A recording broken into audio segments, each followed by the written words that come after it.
Hey, what's up guys and gals? My name is Ricknineg. Thank you so much for joining me today. I have to say a huge shout out to all of you who are new subscribers. I had a lot in the past couple days, so I really do appreciate you coming, whether it's for these videos or for my other videos. I really do appreciate it. So I am here waiting in the car about 15 minutes before my next lesson. If you haven't seen the trajectory, I can't speak today, of how I got to this point, basically my lessons up to today, I would highly recommend that because it kind of shows the ups and downs and so forth. This is kind of a series, and so it would be good to start with number one and work your way through. Anyway, where I'm at this point, if you did watch my last video, you know that last time was a rough patch.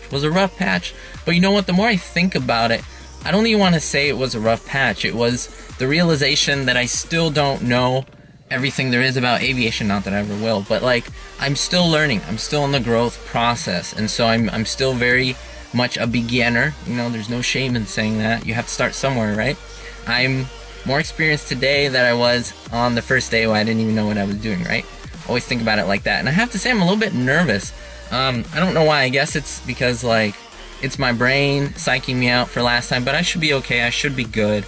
I'm sure that once I get to do the pre-check of the plane, I'll be fine. And so Sam called me yesterday, my instructor, and said, Rick, if you just want to come in, we're just gonna do flying. We're not even worry about ground. I only have a few more ground lessons to do, which means, you know, in a classroom, one-on-one, just going over theory. I think he's not even worried about me in the theory. He wants me to get more practice in the plane, more flying, and I agree with him. I kind of think that's what I should have done. My hour, I'm here an hour before I should have been because my lesson was at 2. It's 12:45-ish, 12:52, so I gotta go. But yeah, and that's because the plane that I was supposed to use was in maintenance, so there's another plane available, so you're gonna use that. That's very good of him. So we're gonna get back in the plane. I'm gonna get as much footage as I can. You know, it's always tricky because I'm still learning, and it's one of those things where obviously you got to fly the plane first. Then you talk to the tower, then you look for traffic, quote unquote, and then all the way down the list is recording. So although I do want to document it, I also am very aware of what I'm doing, so I want to let you know that. Never once did it take away from what I'm doing because the cameras are stationary in a sense, and so they're not really interfering with me. It's not like I'm fiddling with the camera while I'm flying. I don't do that.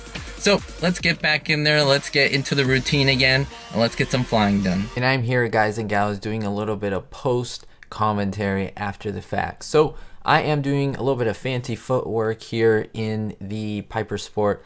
I am taxiing down to the new run-up, as you can see on the right hand side.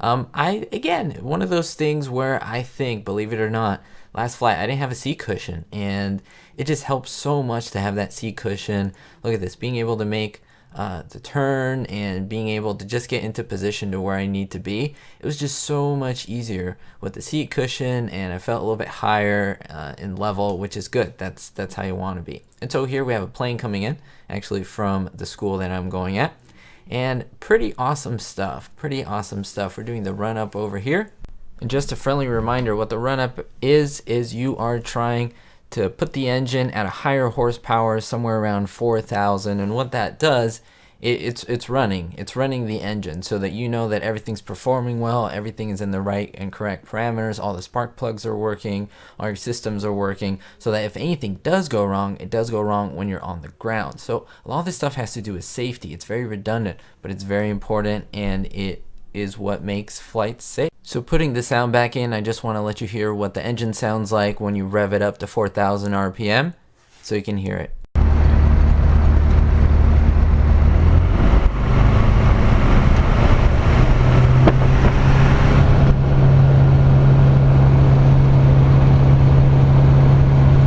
And finally, after we get clearance from the control tower, I make my way up to the center of the runway, trying to stay right on the center line as much as possible, right in between the 2 and the 1.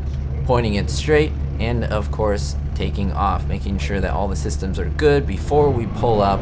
And yeah, it goes pretty good. A little bit wavy there on the rudder, but of course that is pretty good. We're just trying to make sure that we're staying straight on the line. That is the most important thing, so we don't veer off the runway. And there we go, pulling up just like so. You can see our flight school off on the edge of the screen on the left, and And yeah, this is pretty much what it is. If you don't know, what actually happens is we have headsets on, and so we're talking to each other, so we're constantly in communication with the tower and so forth. However, I haven't gotten that hooked up yet. I will in the future, so that you'll be able to hear our conversations and what is going on, and basically you'll be able to hear all the little errors that I'm making. But that's good, because correction of error leads to growth, and it leads to learning something, so that's good, and I'm thankful for that. I have to tell you guys and gals that, I mean, if you are jealous of the scenery, I completely understand. This is off the coast of Malibu, which is what you can see, those mountains on the right hand side, the Malibu mountains. You see the beach there, and you see the Santa Monica Pier on the right hand side. They have like the Ferris wheel. It's a very famous location. You can Google it if you want to see. It's really a nice flight, and we're spoiled in what we have here in Southern California. But you see the really dense city, and of course the ocean. The airport is fairly close to the ocean, and we are making our way to Malibu, and that's where we usually do our training exercise. Now I think it's good that Sam had me do these. These are spiral turns, so we would start from a certain altitude, let's say 3,000 feet, and then he would say, okay, let's spiral up to 3,500 feet, and we are at a heading of 60 right now. Let's end up at a heading of 60. And so they would be 360 spins, and they wouldn't be any harsh. As you can see, they're very shallow turns, very comfortable turns, but the idea is ending up on certain degrees, because for navigation you want to make sure that's right. And so you see I'm trying to navigate visually. I'm trying not to use the instruments, using them just as a marker here and there. And so it's very helpful to do these turns to get better, more proficient at flying. We also did descending spirals. Again, these are very shallow, that you're not thinking about very crazy drops. These are very shallow turns, trying to get me to reach a certain heading. And of course it's great because it makes sure that I'm leveled and flying. Again, these are the basics, they're the fundamentals, but if I don't have these down, then I can't do any of the other stuff. So I just wanted to brush up a little bit. I think this was really smart. Then we went into traffic patterns, which I did not get footage of because traffic patterns are so quick.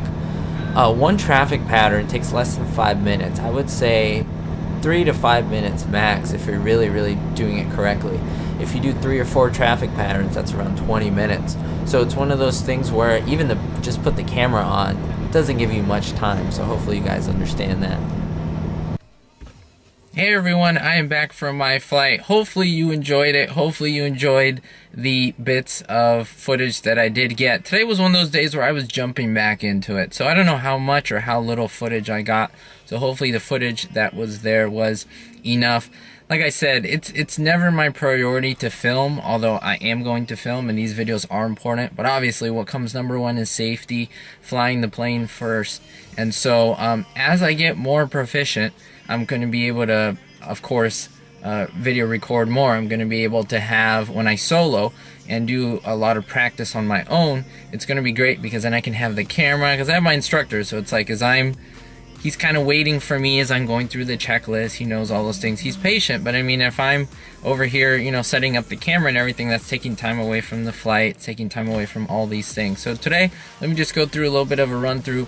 I think Sam kind of took back everything in the sense of he stepped back. Let me just say, I'd rather say that. And I think I stepped back in a good way, He said, Rick, don't worry about radios. We're going to focus on your flying. We're going to have you practice flying. We're going to go out to Malibu. We did that. We practiced headings.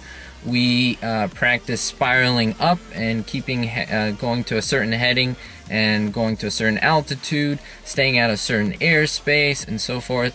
And then spiraling back down, doing clearance turns, things like that. Things where I can actually get my hands on the stick and get my proficiency up. He said I was really good. The margin of error for heading is, I believe, 10 degrees. Or he might have even, yeah, I think he said 10 degrees. But I'm off by like 2 degrees at most sometimes. And so I'm fairly good with that. Like, that's one of my strengths. We're trying to work on landings. I didn't even check how many landings we did, but we did at least 3 or 4. And it was good because as he saw me get more comfortable, he let me do more things. It was like the first touch and goes, so we landed and then we immediately took off. He was like, hands off. And so he did all of it. And so he was focusing on that. And then as I did that 2 or 3 times, he was like, okay, full power. And I just did it. And so he was easing me in onto things. And I think that was good. I had a lot of time off camera, out of the plane. And so, I mean, that was going to make me go back. My proficiency was, you know, it's like you have to kind of relearn things a little bit. But I feel really into the groove again. I feel like I'm on the way to progressing forward. So I think that's what you guys want to see. That's what I want to see. That's what Sam wants to see. That everyone wants to see that. And so it's good. I have my next lesson in a few days, so I'm really excited about that. Hopefully, fingers crossed, it doesn't get canceled. Hopefully no planes have maintenance issues. It's just a part of aviation. But I'm excited where this is going. If you do want to stay with me on this journey, I would advise you to hit that thumbs up button. Not only helps me, but it lets you know when I upload videos like this. So I'll see you next time, guys and gals. I hope you're staying positive, and I hope you're staying hopeful. It's super important. And it's good to spread that message to everyone else. So don't forget, be hopeful.